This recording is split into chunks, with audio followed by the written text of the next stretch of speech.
Well, good morning, everybody. I'm Jeff Carmel, and I'd like to welcome you all to today's webinar, The Soviet Roots of Today's Anti-Zionist Antisemitism. I'm a member of Congregation Beth Am, Beth Am's Jewish Israel and Advocacy Committee, also known by the acronym of JIAC. Our mission at JIAC is to mobilize support for the security of the State of Israel, to counter the alarming growth of anti-Semitism, and to promote respect for Jews in the United States and beyond. JIAC educates through emails and speaker programs like this one, and we provide timely alerts to take action when events warrant. Before I introduce our speaker, there are a few housekeeping points I'd like to make. First, I want to express appreciation to our co-sponsors, the Beth Am JIAC and the Z3 project of the Oshman Family JCC. Thanks also to our additional partners, Congregation Beth Jacob and the Sonoma County Israel Committee. There will be a question and answer session following this morning's talk, and you'll be able to submit questions both during and after the presentation using the Q&A button on your screen. Barb Wyndham, who is also a member of the Beth Am JIAC committee, will be moderating the Q&A. Please keep the questions short and to the point. Because of time limitations, we will try to combine questions that are related. Lastly, the entire presentation this morning is being recorded, and it will be made available to you by email as early as tomorrow. Now it is my pleasure to introduce our amazing guest speaker, Izabella Tabarovsky, who is speaking to us this morning from Israel. Izabella is an eminent scholar of Russian history and anti-Semitism, and she has lectured widely on how Soviet anti-Zionist propaganda has become foundational to much of the anti-Semitic mindset in the United States and around the world. It's clear to all of us that October 7th marks an inflection point, not only in the safety and security of the State of Israel, but in the rapidly growing calumny of anti-Semitism and anti-Zionism. This morning, Izabella will be discussing the current alarming situation in terms of its Soviet underpinning. Izabella.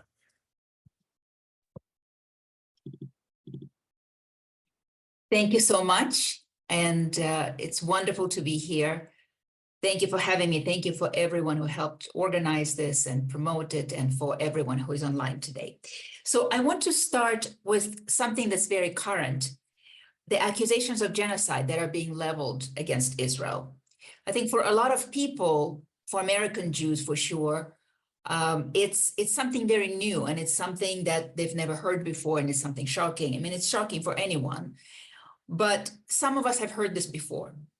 So if I gave you a few examples, genocide Israeli style, for example, I'm quoting, or another quote, Zionist engineered genocide, or the final solution of the Palestinian question. You might think that this might have come from a recent campus proclamation, but it doesn't. These phrases come from this Soviet pamphlet titled Zionism Counts on Terror. It was published in 1984 by Novosti, a Soviet foreign propaganda arm in English. Novosti was masquerading as a news agency, but it was really a propaganda arm of the Soviet regime. It's as you can see, it's basically a pocket-sized brochure. There are like 76 pages in it. And it was meant to promote the Soviet view of Israel and Zionism to English language audiences. So English-speaking readers around the world were meant to understand that Zionists were genocidal and racist settler colonialists who deployed Nazi methods in the service of global imperialism. I'm sure it sounds familiar to those of you who are following the current rhetoric. It portrayed Zionists as suppressing the anti-colonial national liberation struggle of the Palestinian people. So again, lots of buzzwords that sound completely contemporary. In these 76 pages of this pamphlet, variations on the words genocide, terror, and racist appear some 300 times. So that's around 4 per page. Novosti made clear, this brochure made clear that Zionists were perfidious double dealers, and they did it by associating Zionists with the CIA and MI6, and of course the Mossad, and they did it in 100 instances. So kind of propagating the idea that Zionists everywhere were traitors who could not be trusted. Also, the readers of this brochure were told to dismiss Jewish claims of anti-Semitism as Zionist tricks meant to deflect attention from Israel's crimes. And again, I think that it probably sounds very familiar to those of you who follow the current conversation when we're told that Zionists, anti-Zionism is not the same as anti-Semitism, and Zionists always try to deflect that everything that the demonization of Israel that we're hearing is just criticism, and Zionists are trying to deflect attention from this criticism by calling it anti-Semitic, and in reality, it's not anti-Semitic.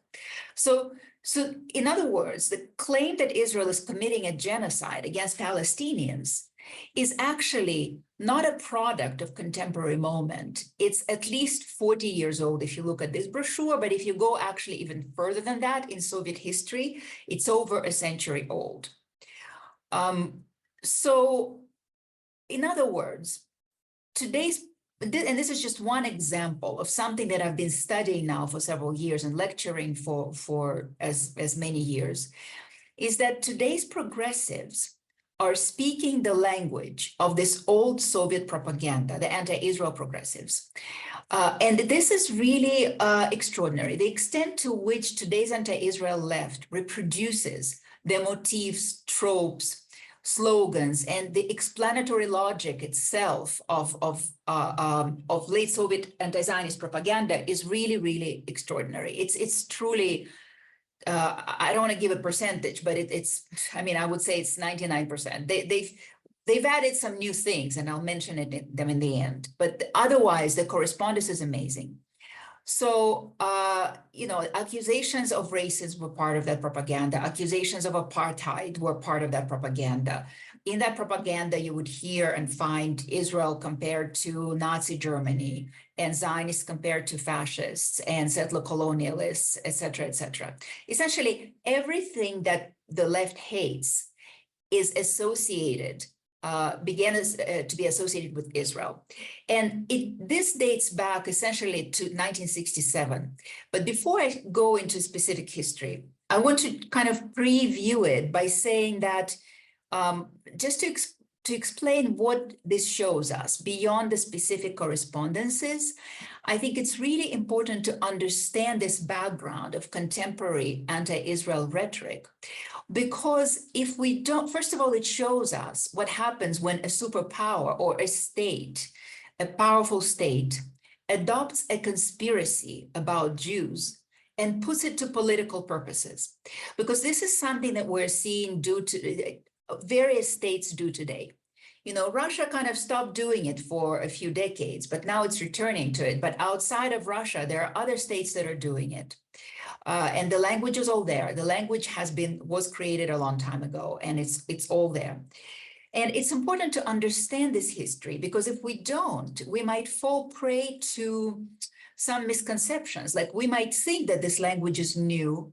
We often say that anti-Zionism is the new anti-Semitism. Well, there is, for me as a Soviet Jew, I grew up in the USSR, it's funny and not funny to hear this, because to call this new is to erase, generations, at least two, I would say probably the entirety of Soviet Jewish, 4 or 5 generations that lived under the Soviet Union, because the USSR was really, in fact, always anti-Zionist, but certainly the experience of Jews who lived after 1967, and not only Soviet Jews, also Polish Jews experienced this campaign.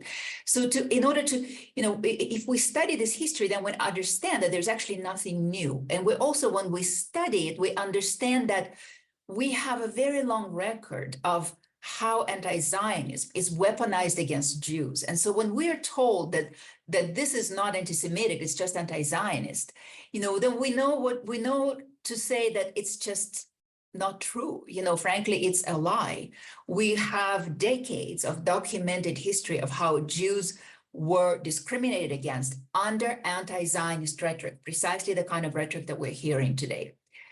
And another reason to learn this history is that if we don't, we might actually think or fall for a misconception that this rhetoric is a product of grassroots activism, as I think some try to tell us. Well, of course, this is people who believe in in supporting the oppressed versus the oppressor. These are people who support the Palestinian cause. They came up with these ideas, but that is simply not the case. We are dealing here with a very sophisticated set of ideas and rhetorical devices, propagandistic ideas and propagandistic rhetorical devices, and that's what makes it so hard for us to defeat it. It's not just, it's not a product of a group of activists sitting in their parents' garage, their friend's garage, and coming up with a few catchy slogans. It's, there were real propaganda professionals, KGB, diplomats working on this. The Soviet Academy of Sciences worked on this. So we're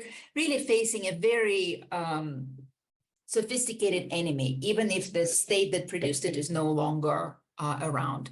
So I want to, before we get into the specifics of the history, I want to show you a couple of slides, and bear with me while I do the sharing. Let's see, screen share.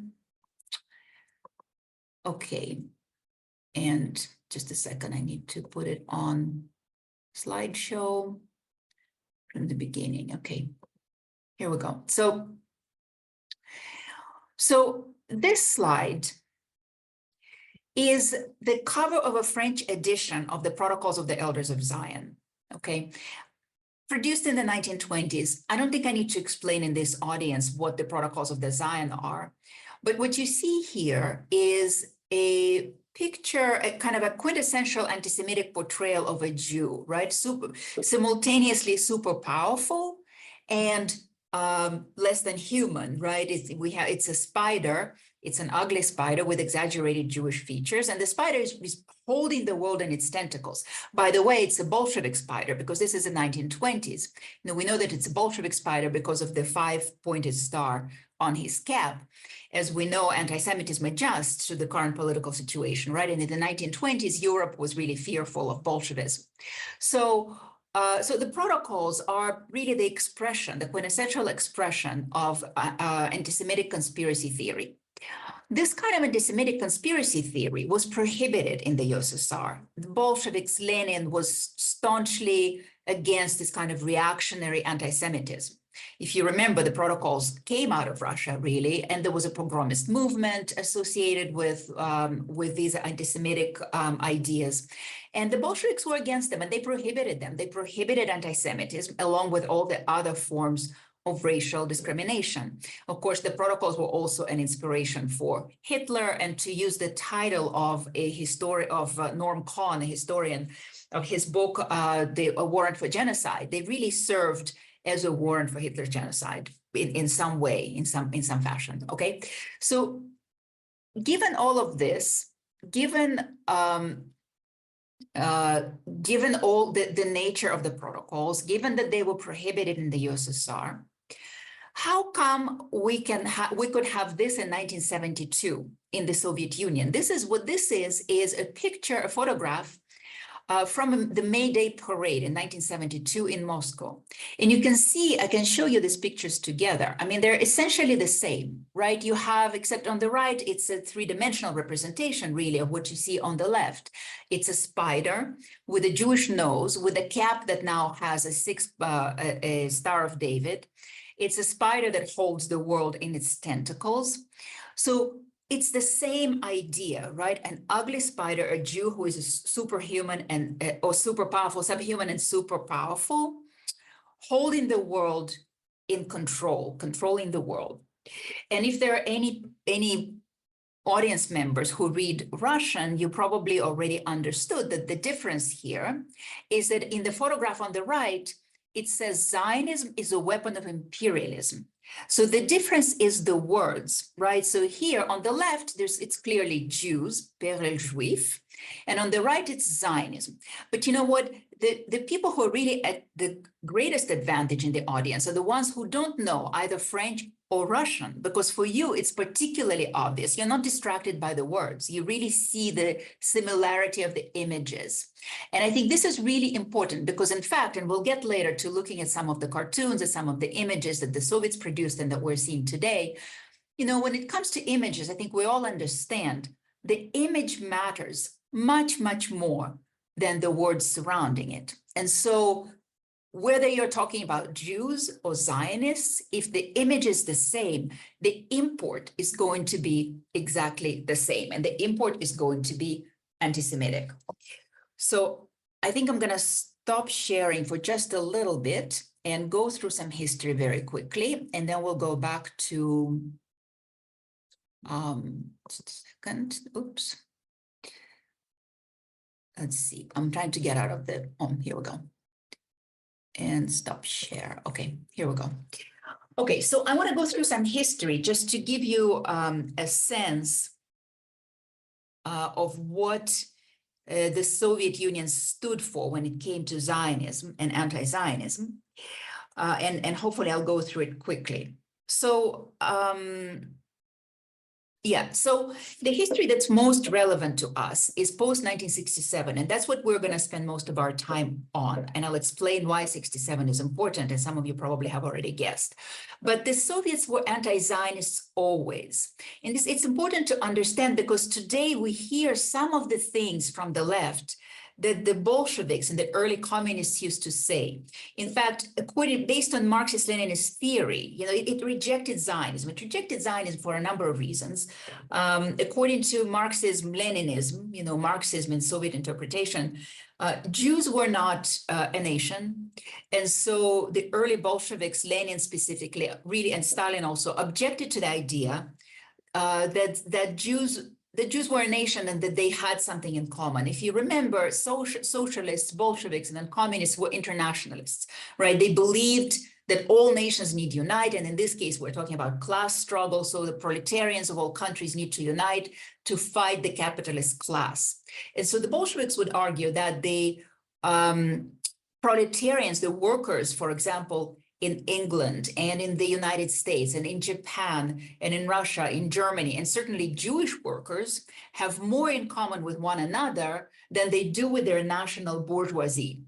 And so it's very different what the Zionists were saying. The Zionists were saying that Jewish workers are much closer to the Jewish, capitalists because Jews are a nation. So the Bolsheviks rejected this idea.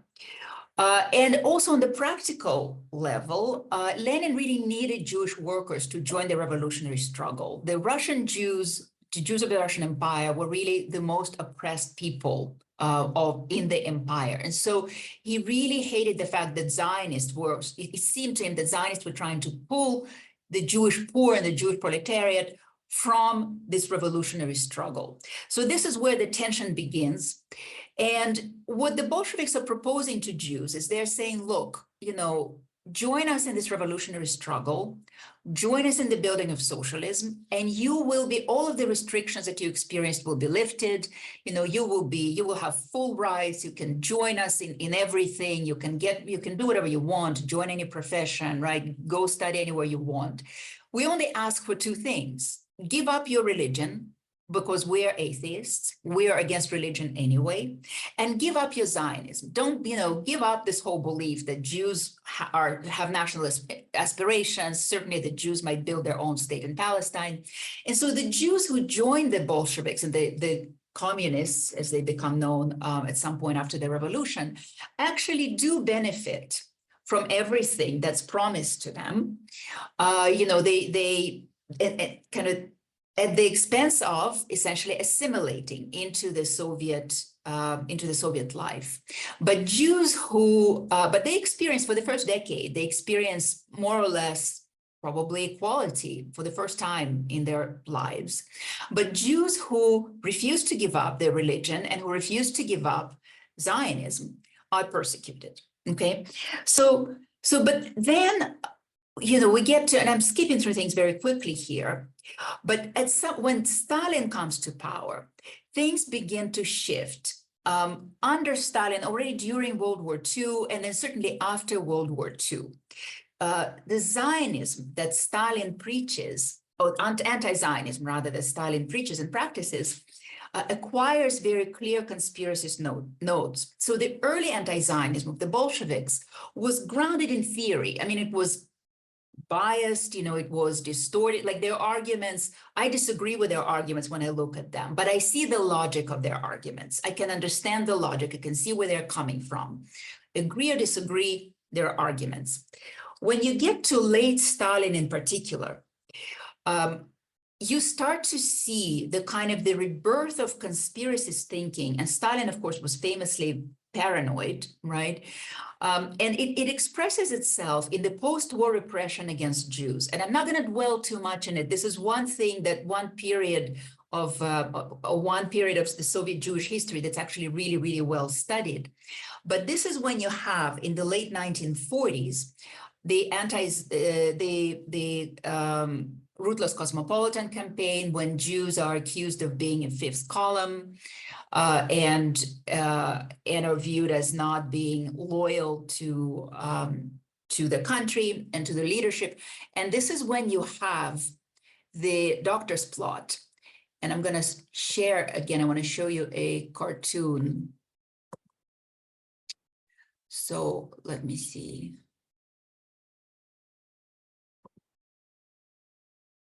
Okay, this is Stalin. I'm sure everybody knows what he looks like.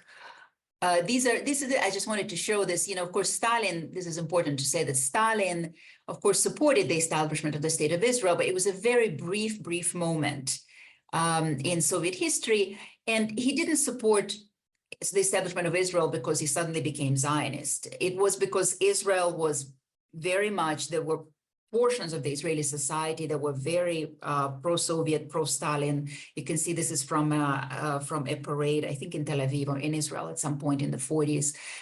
These are some of the brochures that Israelis put out. So, and Stalin also hoped that Israel, because of this, that Israel would become sort of a foothold for the USSR in fighting British imperialism in the Middle East. And that, of course, changes very quickly. Ben-Gurion changes his, or he never really was pro-Soviet. Ben-Gurion makes clear very quickly that Israel is going to follow, is going to orient itself to the United States, to the West. And so Stalin's sentiment changes. He also becomes paranoid because Soviet Jews are really excited about the Israeli state. And that's when kind of the idea that there is a fifth column appears in his mind, in his thinking. This is Golda Meir coming to Moscow in 1948, I believe. This is a really important incident. You can see that she's surrounded by a sea of Soviet Jews, and this is part of the Soviet leadership understanding that, wow, Soviet Jews are really supporting Israel. Okay, but this is the cartoon that I wanted to show you.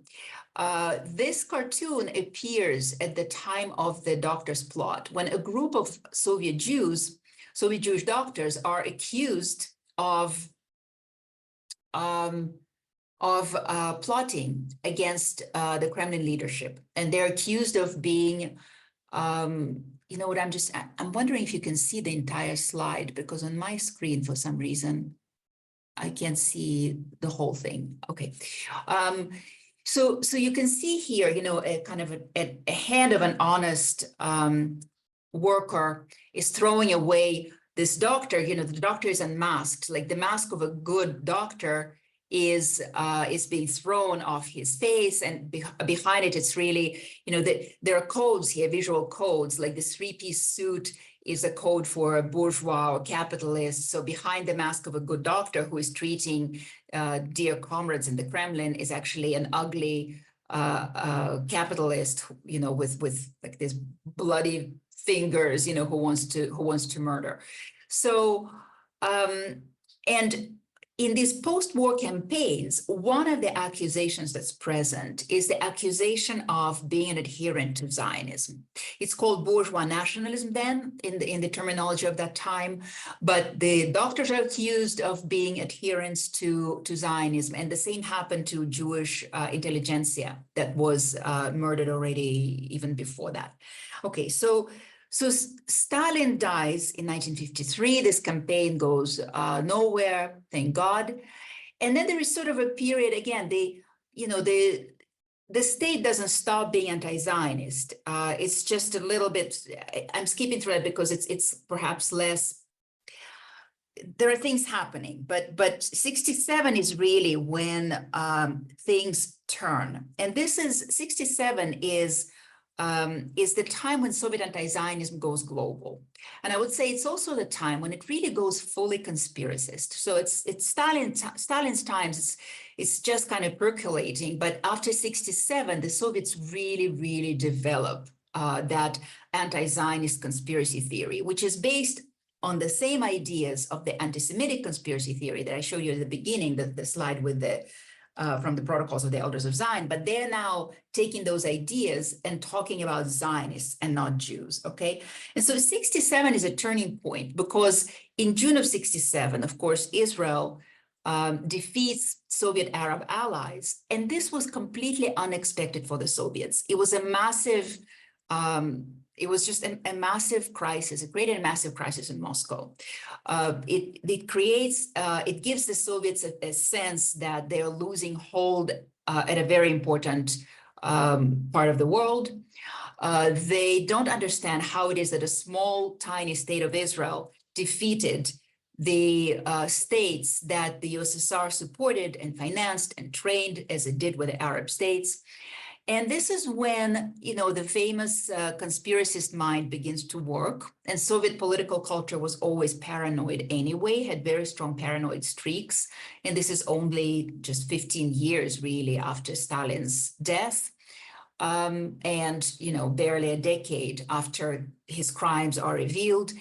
And so the Soviets begin to come to the conclusion, you know, who are the Soviets? So the KGB, the various branches of Soviet intelligence, Soviet state security organs, the propaganda agencies, the various agencies of the party apparatus.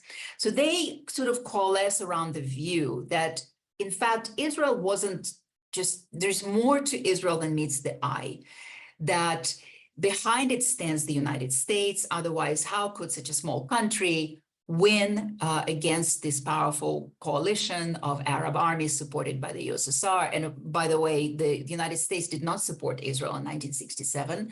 And because the Soviets are also used to looking at everything through the ideological lens, they begin to look very closely at the ideology of Zionism. And again, it's not the first time they're doing it. They have studied it before. The KGB has looked at it carefully before, but now they really begin to elaborate very complex theories about Zionism being kind of this all-powerful ideology that's present everywhere, that controls everything. So they begin to look abroad, and they see all these Jewish organizations, all these American Jewish organizations, they're all pro-Israel.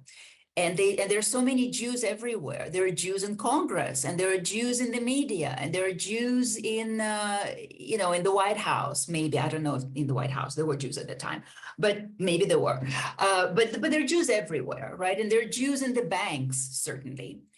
And they start to say, well, look, obviously, Zionists are in control of all of it. You know, why they're projecting? They're projecting because this is how they run their world.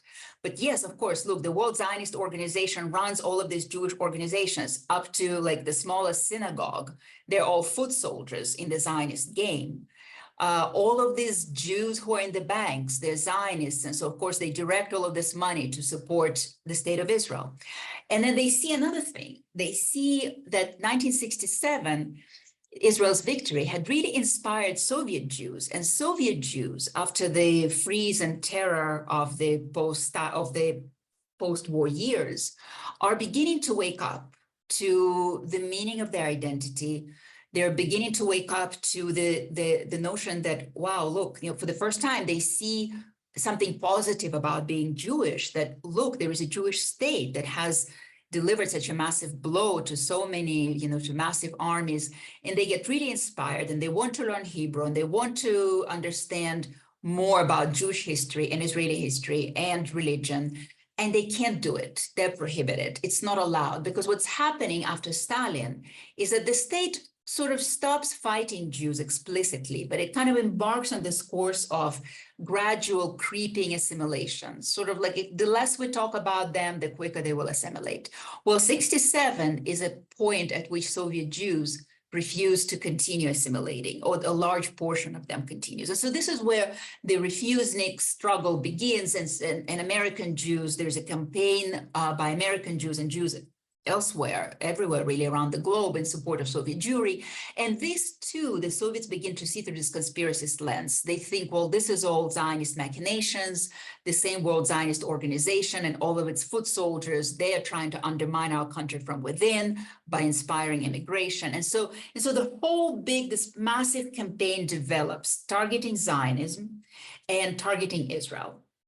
So I want to show you some slides here. So this campaign produced just an unbelievable amount of literature to begin with, okay? Hundreds of books. These are all in Russian, but many of them were translated into numerous languages, English and French and Spanish and Arabic. Hundreds of these books were produced with the help of the Soviet Academy. Here are some examples of the English language books. These are brochures, kind of like the one that I showed you at the beginning. So again, just a fraction of what was produced. And again, only in English. You know, Novosti, the same organization that published the Zionism Counts on Terror that I showed you, the foreign propaganda arm, translated them into every language under the sun. So something like this you would have, again, in French and in Arabic and in Spanish and various African languages and Hindu and every language that the Soviets wanted. If the Soviets wanted that country to take on these ideas, and they would produce literature in that language. These are some slides from the campaign in Poland. So the same idea. You can see there is a poster in the back rather, which says, basically, Zionist dirt. There's a guy with a broom clearing out Zionist dirt. So that was a massive campaign organized by the state in 1968 with inspiration from Moscow. Here's another slide from that. And so what were some of the messages of this campaign? So here I have a comparison between the Protocols of the Elders of Zion and what Soviet propaganda said. I mean, the comparisons are really very direct, you know, so the protocols talked about the danger of international Jewry that wants to control the world. Soviet propaganda talked about international Zionists, international Zionism. You know, the protocols talked about Jews controlling global media and world politics and manipulating world events behind the scenes and indoctrinating the youth with poisonous ideas. And Soviet propaganda said the same about Zionists. Zionists control the world, Zionists control global affairs, Zionists indoctrinate, manipulate, etc. And this is something that you see today in various forms. So I wrote an essay just before, it was published right before October 7th, called The Cult of Zionism, or Cult of Zionism, in Tablet. And so I described there the ideas that we see expressed by the so-called Institute for the Critical Study of Zionism. And you see this kind of conspiracist thinking there, like Zionists are everywhere. Zionists are, you know, they control what American police does, and they somehow, yes, it is like they're everywhere. You have to see it to really understand what they are in Central America, and they are in India, and they undermine things everywhere. They undermine everything that the left wants to achieve. Zionists are there to undermine it. Okay, this is a direct kind of descendant of Soviet thinking. The Soviets used to say that Zionists are anti-communist, they are anti-socialist, they hate the USSR, they hate progressive people. And this is really what we're seeing today. Okay, let me see before I get into some specific comparisons, if I've said everything that I wanted to say here as a fundamental. Well, yeah, so let me just say a couple more things. I mentioned books and brochures, but also, you know, the Soviets produced, I mean, this is an example, it's in Russian, actually, so in Russian and English. So this is an example of a Soviet theoretical journal called The Problems of Peace and Socialism. It was translated into 26 languages. The journal that was produced in English, the World, I actually can't see it here, the World Marxist Review, it was published in Canada. And it's an exact translation. There's some really outrageous articles there about Zionism. This was a journal that kind of signaled to the entire international communist movement what to think about various important issues. And so if you wanted to know what to think about Zionism, you would turn to this. So this is just one example. And they distributed this journal in 146 countries. And so there were just countless magazines and journals that the Soviets produced. They also financed a lot of left-wing media, far-left media, certainly communist publications, in the US, everywhere. They financed communist publications, which at this time all begin to publish anti-Zionist articles along the very same lines that Soviet internal propaganda publishes.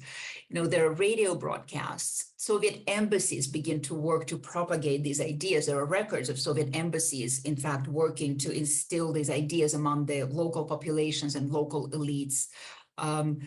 There are international conferences that the Soviets organize. There are front organizations.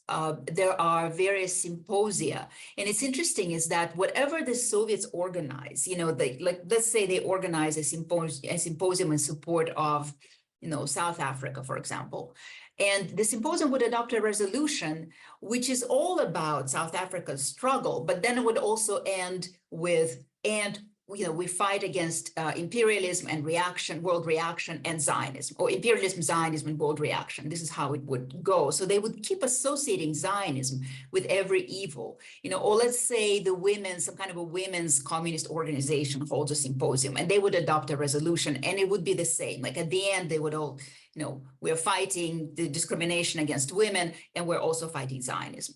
So because the USSR was so centralized, they were able to really control the message and to ensure, that the message of this ideological campaign, and this ideological campaign was a top priority for Soviet leadership. We know it from the memoranda that have been declassified, that they could insert the key messages about Zionism into everything that they produced. Okay, so one of the things that I want us to look at specifically is this equation between Zionists and Nazis, because it underlies everything, right? Whenever, when people make this equation, it's probably one of the most popular slogans or variations on the slogans are the most popular ones at various anti-Israel demonstrations. To equate Zionists with Nazis or Israel with Nazi Germany is to basically say that Zionists are Israel is conducting a genocide against the Palestinian people. And so I want to look closely at this. I want to also look at it because it recently appeared in the New Yorker. Some of you may have read an article written by Masha Gessen, In the Shadow of the Holocaust. This article, it's pretty shocking. Some barriers are being broken in terms of what should and can be acceptable in society, in mainstream discourse. When the New Yorker published an article which equates Gaza with a Jewish ghetto and basically says that what Israelis are doing in Gaza is liquidating the ghetto, we've really crossed some boundaries. And what was really interesting is that Masha Gessen, who's a celebrated journalist, in subsequent podcasts, expressed the view that actually it was Gessen's idea, that nobody before that made this comparison, compared Gaza with a Jewish ghetto. And that's, of course, completely incorrect.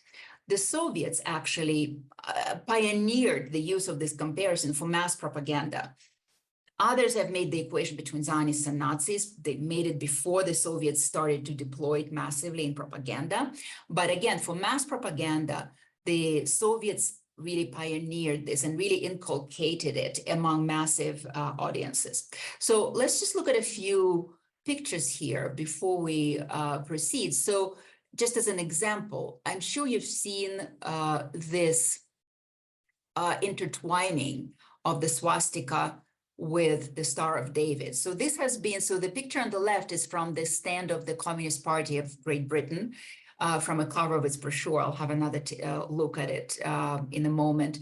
This flag appears, it's been around forever, the Israeli flag with bloodstains and this intertwining. The picture on the right is also from one of the London demonstrations. Israel is a bastard state, and you have this, this flag there.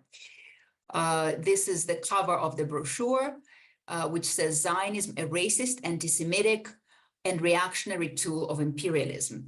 So this language is completely Soviet. It's completely Soviet language, and it appears today on a brochure of the Communist Party of Great Britain, which it displays at the demonstrations in London.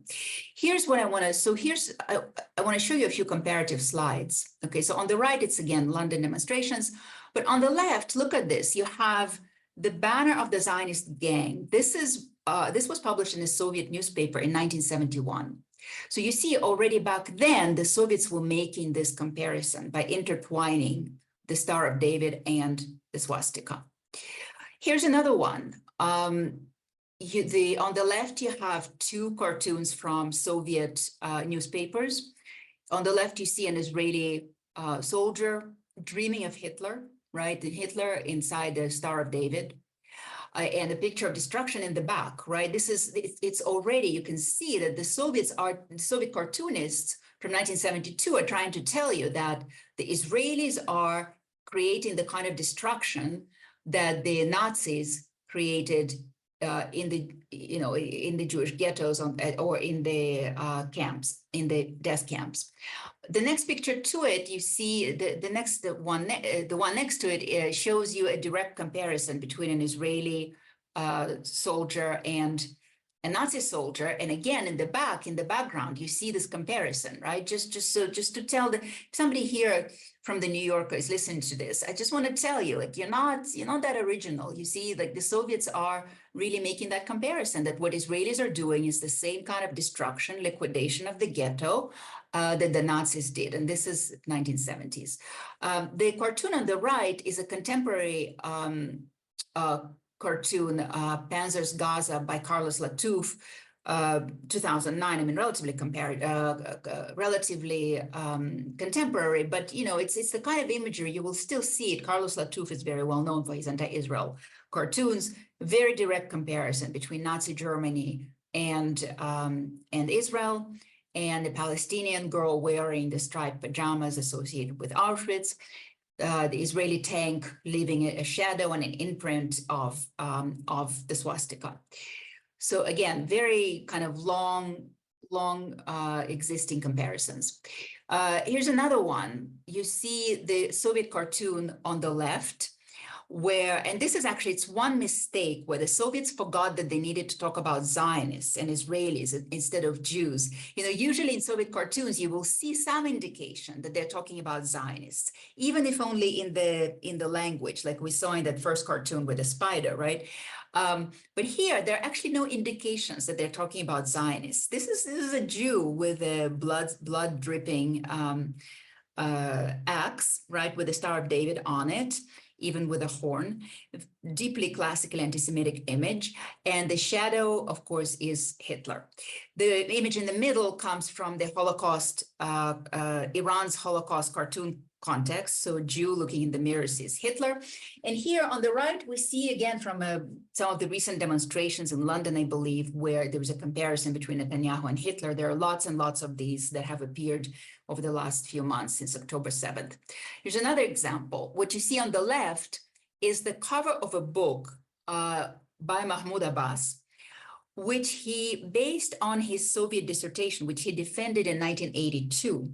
So again, to show you how far these comparisons go, in his dissertation, he essentially equates Zionism with Nazism. He talks about the supposed collaboration between Nazism and Zionism.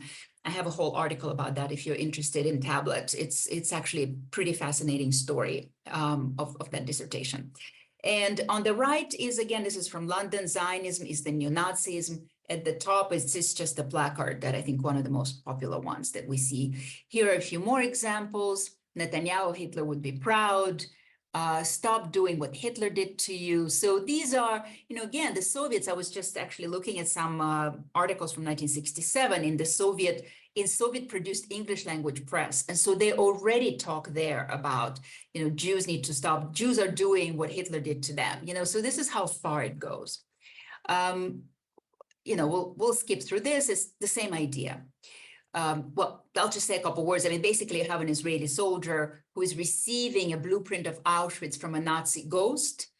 And in the back you have, again, it's kind of I think a hint at the destruction of a ghetto. There is a wall, right? So, and on the right, it's very clear. It's a very simple image. It's obvious that, Israelis are building Auschwitz around Temple Mount. Okay, just a few examples, contemporary, again, that kind of Soviet tool of an Israeli looking in the mirror and seeing a Nazi, and the Palestinian is equated with a Jew. Here's another one. So what is the problem with these images? So the problem with these images, this tool is called Holocaust inversion, okay? The Holocaust inversion is when you invert the Holocaust, and Jews became Nazis and the Palestinians become Jews. And, if you read Deborah Lipstadt, she at some point said in an interview that Holocaust inversion is really, she calls it a worm of soft-core denial. It's a soft-core form of Holocaust denial because it inflates by a factor of zillion what Israelis did, and diminishes by the same factor what the Nazis did.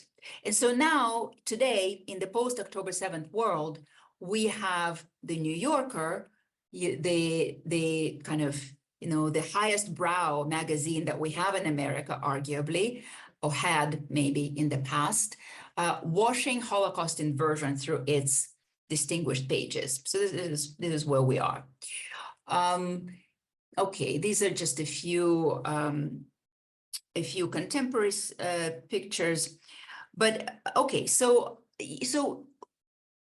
having said that, progressives really repeat Soviet propaganda with extraordinary accuracy, I want to say also that there is one way in which they have outpaced the KGB, and they have outpaced it by with their slogan, "From the river to the sea, Palestine will be free."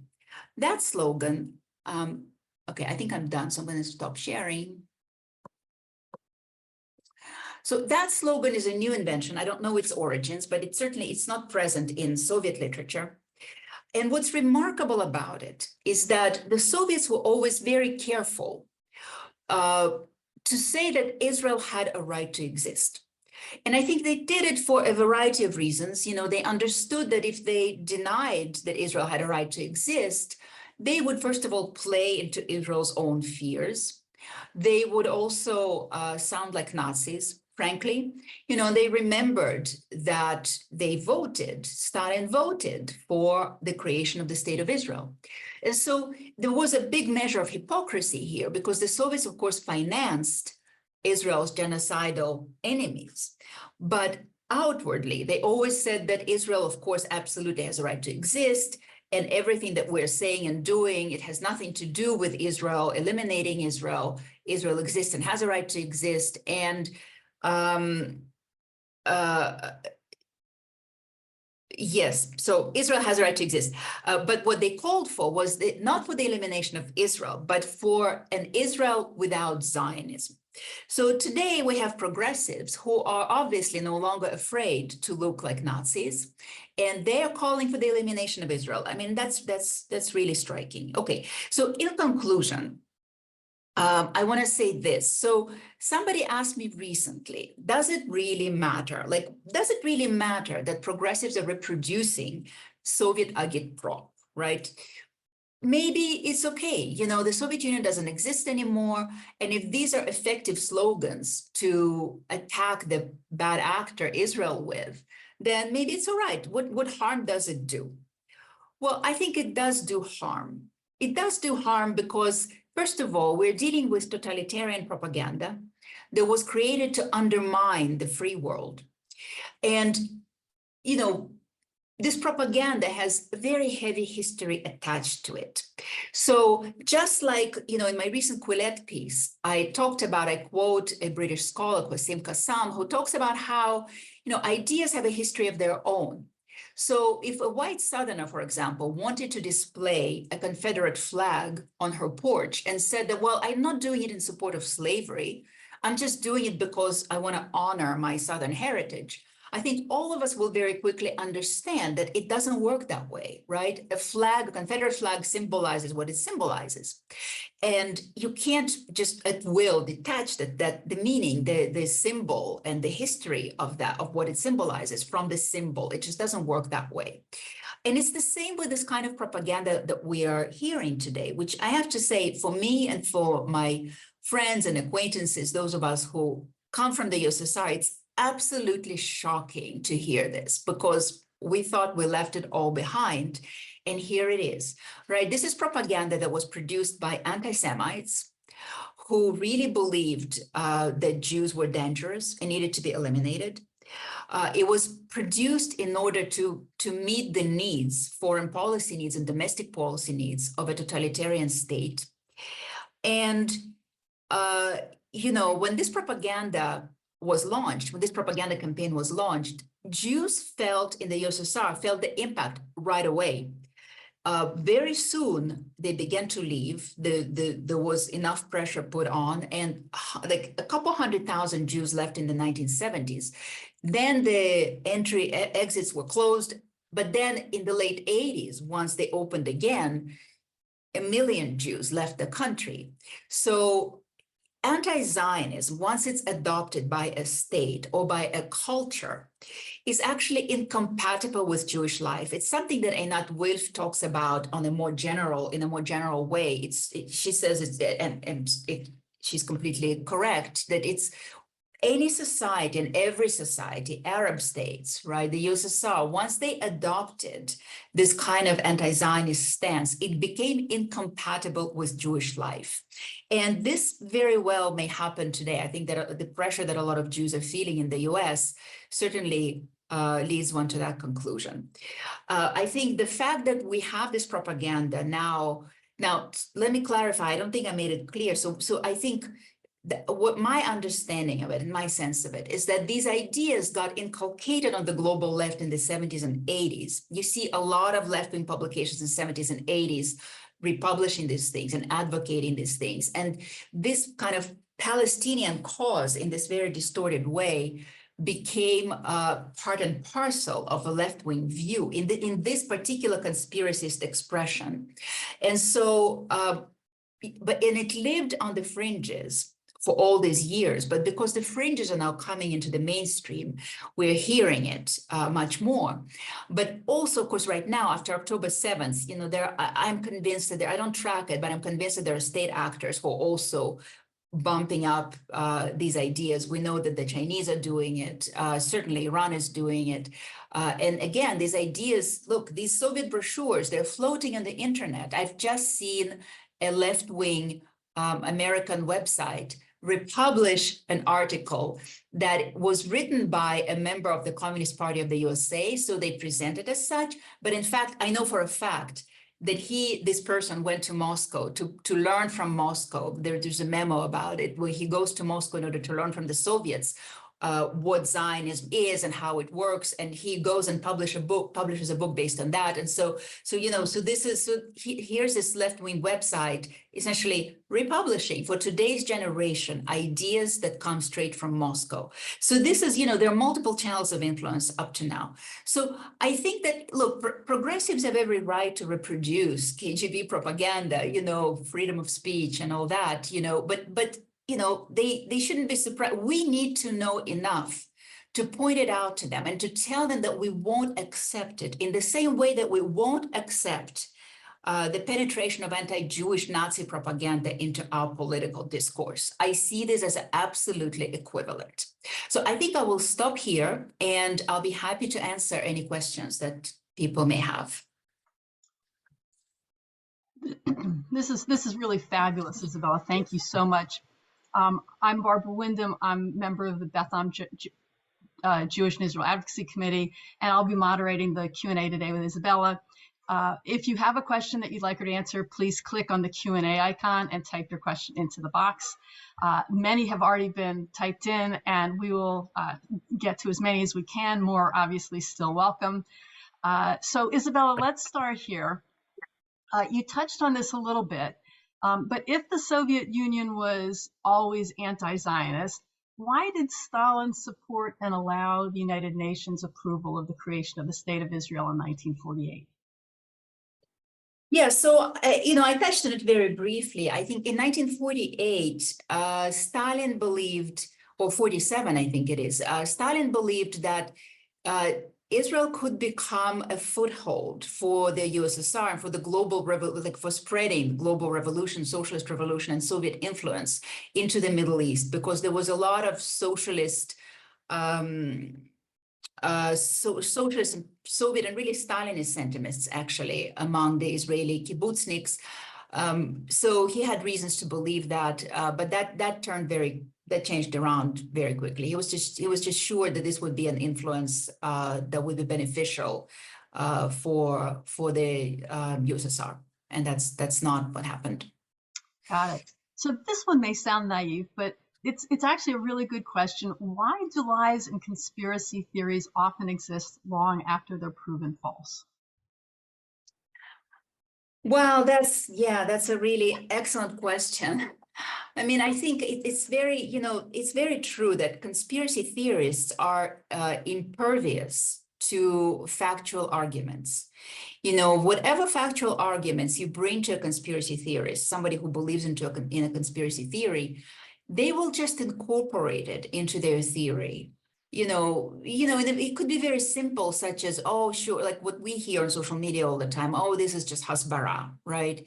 So if they believe that Hamas did not commit the atrocities and that we invented all of the accusations of rape, then anything else you say, they will just work it into it. And they will say, well, that's just, that's just more, this is just proof that Zionist propaganda is working over time. There is something about a conspiracist worldview that is self-sealing. It's impenetrable. Once you're in that world, you can no longer accept anything that's outside of it. And why that is, I think that there are psychological explanations. There are various explanations that people use. Certainly for some people, it's a question of their political agenda. Conspiracy theory is very much political propaganda, and it serves political purposes. But I think for other people, it's just that the conspiracy theory gives such a perfect explanation, such an easy to comprehend explanation to very complex phenomena in the world, that they just can't give it up. It's a shame, though. So it's one a point great that shame. one point that somebody brought up is that that the socialist Jewish parties associated with Bolsheviks were anti-Zionist, much like liberal Jewish people and organizations in the U.S. today. So they're sort of associating the socialist Jewish party. Let me see. Oh, okay. So can you connect the socialist Jewish party's association with the Bolsheviks, who are anti-Zionist, the same way liberal Jewish people and organizations in the USA are today? So they're basically saying, do you see similarities, and can you elaborate on this, please? There may be similarities, especially if we're talking today about, I would say maybe it's not I don't know, all of this terminology is really confused and mixed up right now, but there's certainly a group of, Jewish socialists today who link themselves to the Bund, the Jewish Bund of the Soviet era or the revolutionary era. But, this comparison falls apart at the point where you have to understand that the Bund existed, the Jewish socialists at the time were arguing against Zionism before the Holocaust. They were arguing against Zionism when Zionism hadn't yet proven itself. It hadn't yet proven that it is capable of saving Jewish lives. And so at that point, that discussion is very valid, right? This is something, Zionism is still very abstract. It still hasn't, the state is not established. It's completely valid to argue against it. Today, we're essentially talking about unbirthing a state, right? When we're talking about being against Zionism today, and today Zionism is really understood as being in supporting the right of Israel to exist. So people who oppose it are essentially saying that we need to undo the state. And that is a very different proposition, right? It's an ethnic cleansing proposition, actually. And so that I would say that that's the biggest difference that people need to understand. So in a related question, a person asks, several of the translated books, which you were showing on the screen, they observed that they observed that several of them seem to have Jewish authors like Bernstein or Brodsky. Can you comment on this? A very excellent observation. So the Soviet anti-Zionist campaigns always used Jews very actively. The Soviets always understood that Jewish authors and Jewish speakers sound much more convincing when they condemn Zionism, when they condemn Israel. So there was the authors of the books, first of all, I'm convinced that some of them are pseudonyms because they just don't appear anywhere else. And we know of some cases where somebody who was not Jewish was very active, prolific, anti-Zionist, conspiracist, anti-Semitic, really like anti-Semitic writer, used Jewish pseudonyms in order to create credibility for himself. But there were bona fide Jewish intellectuals, maybe not, Jewish academics, Jewish artists, who were regularly used in the campaign to speak and condemn Zionism, especially with foreign audiences. And, yes, that existed. I think that I'm looking into that now. I think that some of the people who participated in this campaign did not have a choice. I mean, 70s and 80s is not Stalin's time. They probably wouldn't have been sent to the Gulag. They wouldn't have been executed for refusing to obey the state's order to participate in this campaign. But they would have lost a lot of privileges. I mean, we're talking about people who had high-profile careers. They had benefits like being able to travel abroad, which is something that ordinary Soviet citizens didn't have. And I can imagine that for many Soviet Jews at the time, Zionism was really too abstract because, Soviet Jews really didn't know much. We really didn't. We were surrounded by the Iron Curtain. You had to be part of the underground, and you had to be reading samizdat, self-publishing documents, self-publishing magazines and journals, which was illegal in order to really understand and know.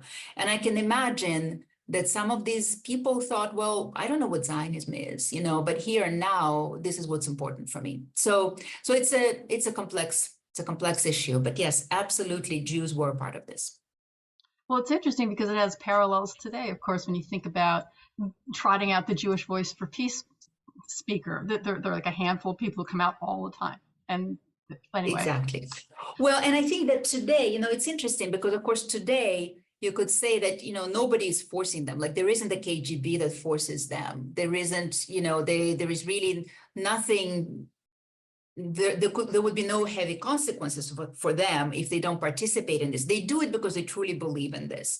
And fine, I would also say, however, that there are a lot of social benefits to taking this position. And there are a lot of, you lose a lot by changing your mind and actually standing with Israel. I think today it's much, much harder to stand with Israel than to come out and to accuse it. And certainly those who want Israel eliminated are happy, very happy to use Jews to support their agendas, just like the Soviets did in the 70s and 80s. So why would the Soviet Union expend so much energy on such a tiny minority? I mean, why did the Jews even matter?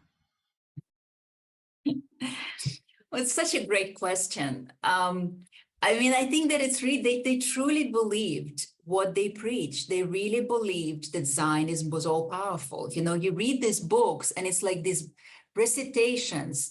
My favorite part is the recitations of all the, they did a good job studying the American Jewish community.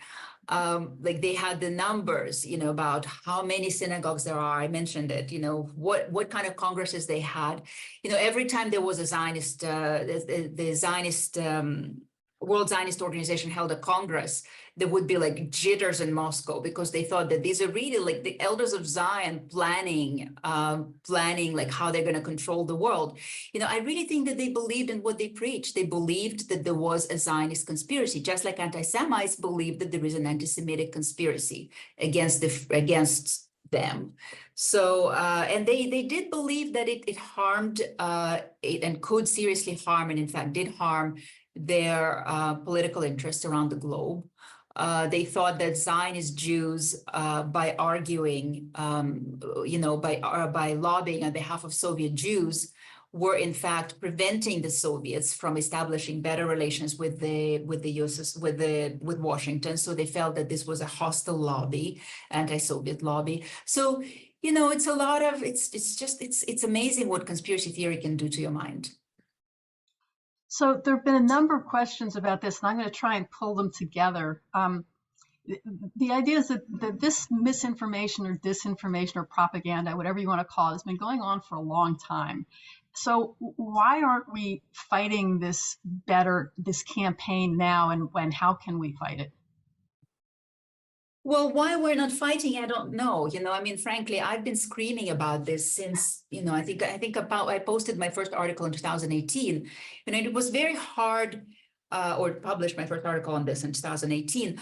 There were a few years when it was really hard to convince people in the US, in the Jewish communities in particular, that anti-Semitism that came in this form was dangerous. If you remember, we were all, occupied arguing which anti-Semitism is worse, which anti-Semitism is more dangerous, on the left or on the right. And the answer was always, well, on the right, because they're armed, and they are, and of course, I think in the United States, Jews have always been conditioned really to look to the right as a source of danger, completely understandably, and it's correct.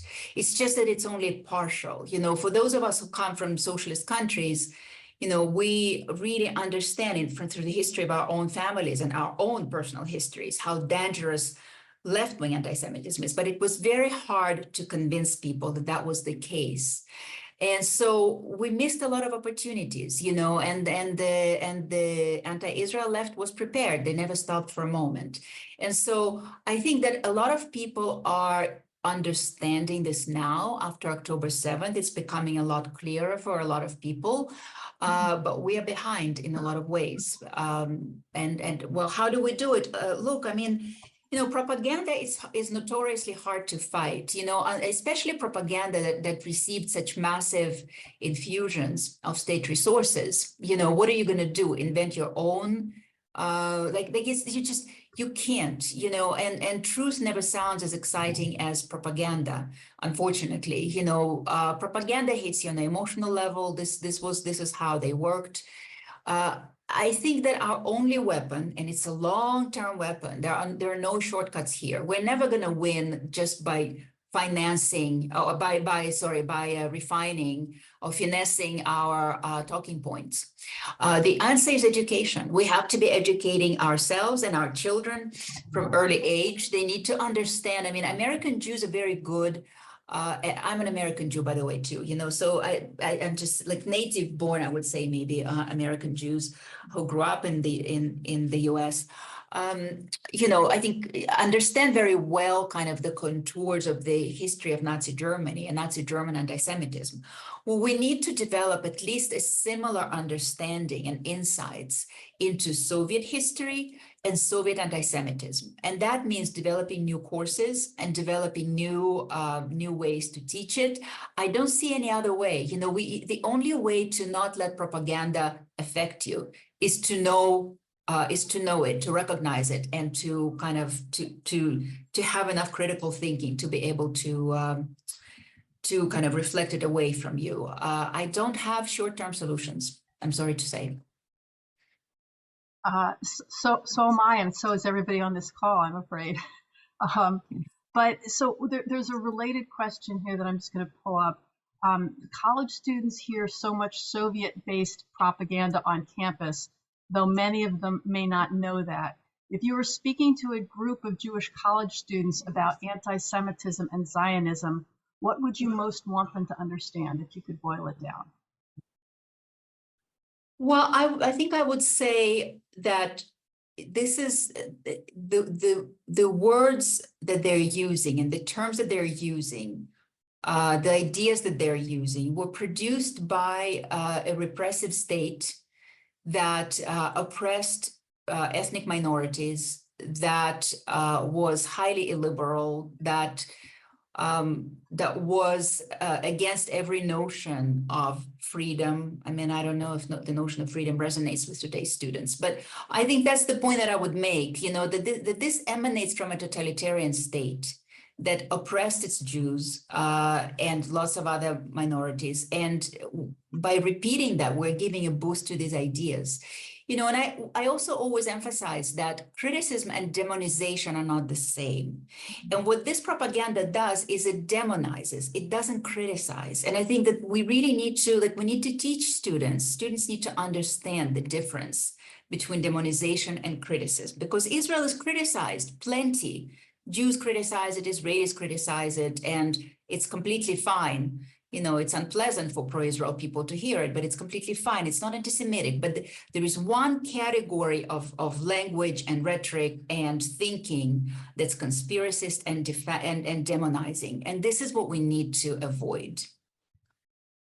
So helping to separate out what's conspiracy theorists and demonizing versus what's fair criticism. And that's yeah. Exactly. I'm going to change course here for a minute. There's a question here that's it's a little different. It says, given your background in Soviet history and anti-Semitism, can you talk about the anti-Semitic ideology that dominated historically in Ukraine and whether it's changed in the current day? And if it is still there and it hasn't changed, then how did Zelensky get elected president?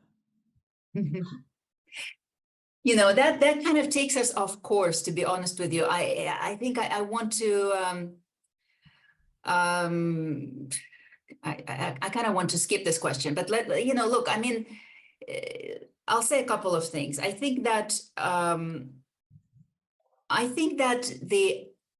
the fact that Zelensky got elected says something about the presence or absence of anti-Semitism in Ukraine. I mean, I really don't think that Ukraine suffered from more anti-Semitism in recent years than your average European country. The fact that, you know, the election of Zelensky says much about it. You know, right now, Russia is using the accusations of anti-Semitism against Ukraine for propaganda purposes. I find the language that they use pretty disturbing.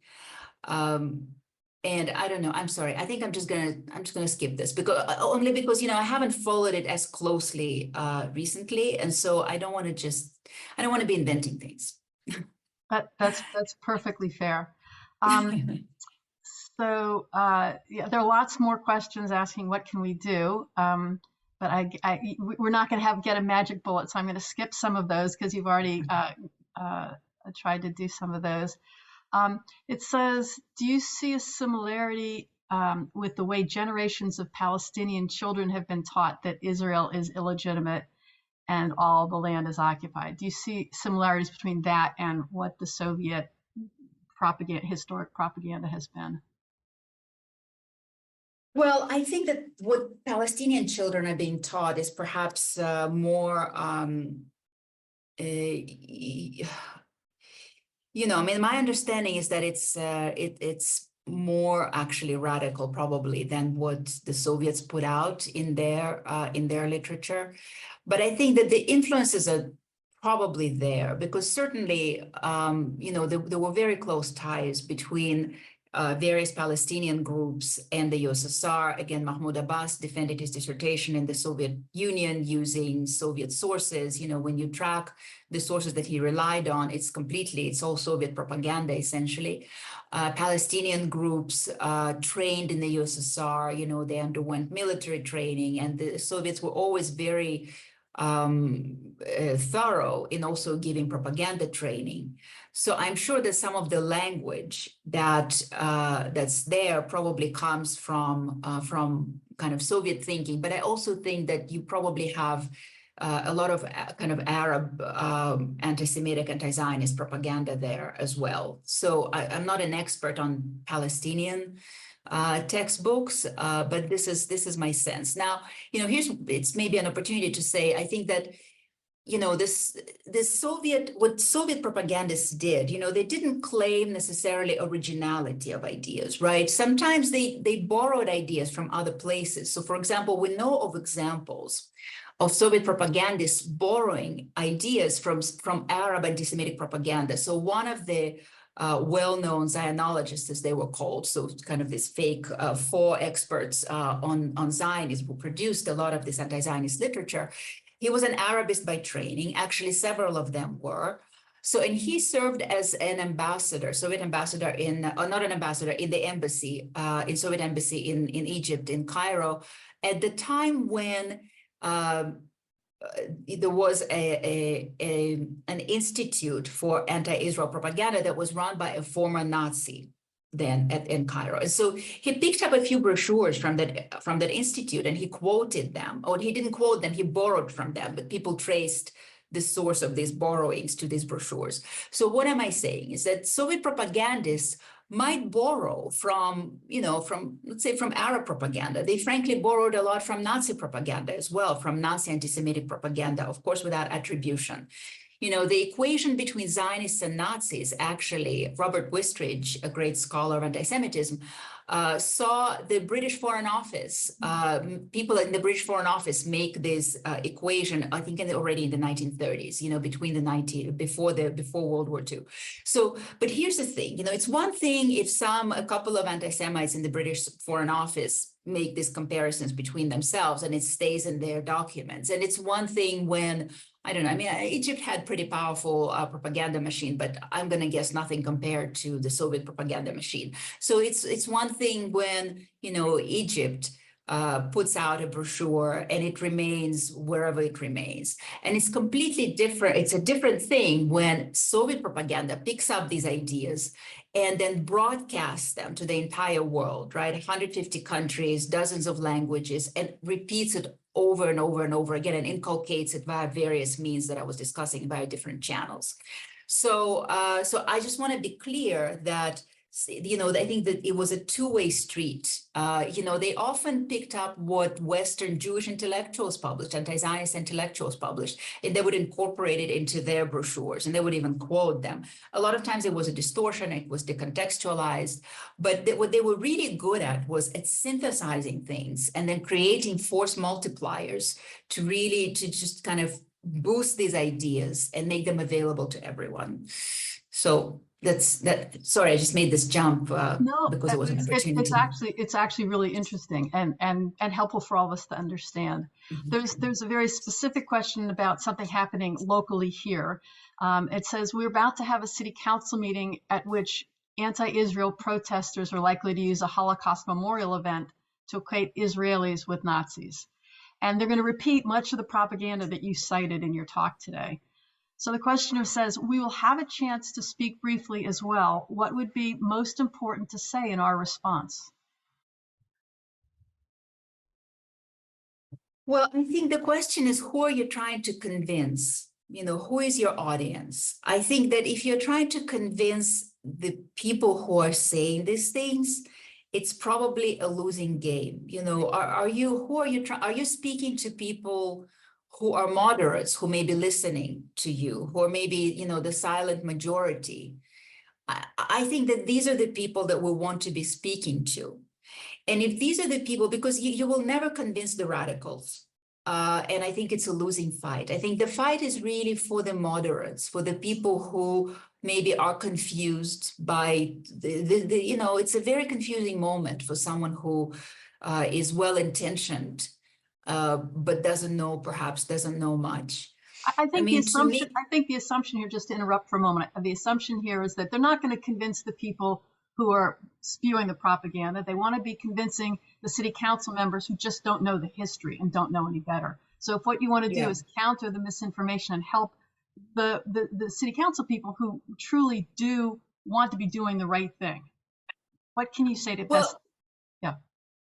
Look, you could go you could, for example, do what I did in my Quillette piece, which is, if you're going to be equating Gaza with the Jewish ghetto, well, then let's look at that comparison.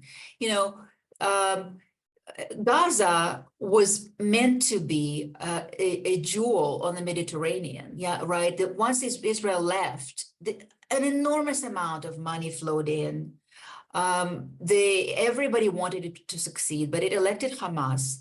And Hamas used all of the money for military assets. And look, Jews in the ghettos during World War II wish they would have had a fraction of the weapons that the IDF is discovering in Gaza, right? Jews in the ghettos did not rape or assault German women, right? It's a completely invalid comparison. They didn't have money flowing into the ghettos. Nobody wanted the ghettos to become jewels of Poland. Right. Nobody wanted for Jews to prosper. I mean, Jews were there to be annihilated. It's something completely different from what we have in Gaza. So you could look carefully at that comparison and make it. You could also say that that this is a Holocaust inversion, which is really a form of Holocaust denial, and that these people who claim to be left are in fact standing shoulder to shoulder with the Holocaust denialists on the far right. I don't know if this will be convincing to your council members, but these are some of the things that come up for me. I know that for me, this would be things that I would pay attention. Thank you. So Putin now supports Iran, and Iran wants to destroy Israel. So do you think that Russia's goal is the complete elimination of Israel at this point? And then the second part of that question is, Hamas visited Russia, so are they completely allied now? I'll be honest with you. I think that Russia, I don't think Russia wants Israel to be eliminated as an objective. Russia has Russia has, I think, they're very kind of realpolitik and pragmatic. I think that what happened after October 7th is that they saw a shifting landscape in the Middle East, and they saw opportunities for themselves. And so they've aligned themselves in the way that they align themselves because they see that it serves certain political goals for them. I don't think it's personal against Israel, that they turned against Israel, which, it may be a distinction without a difference, obviously, right? For if you're an Israeli, it's a distinction that doesn't really make a difference. But talking about Russian motivations, I think that first, this war was it came at a perfect timing for them. It distracted the world from what they are doing in Ukraine. Ukraine has essentially disappeared from the headlines, more or less. The horrors that Russia is perpetrating in Ukraine have disappeared from the headlines. All of a sudden, it's becoming even harder to get help for Ukraine. And I think that by doing what they're doing and by saying what they're saying, and just today, I think, or the other day, they had a massive, they just put out another big announcement that I have yet to look at. I've only looked at the descriptions of what they said. But I think what they're doing is they're using this as an opportunity to further undermine and weaken and split the West. They see what's going on in the West. They undoubtedly understand and know the sources of what the anti-Israel left is saying. And I'm sure they're absolutely delighted because Lavrov, the foreign minister, comes from the institution, Ministry of Foreign Affairs. His entire career spent there. That institution was very much part of producing this propaganda. Putin, of course, comes out of the KGB. They're thrilled, I can assure you of that. So they're speaking to them, when they're speaking against Israel.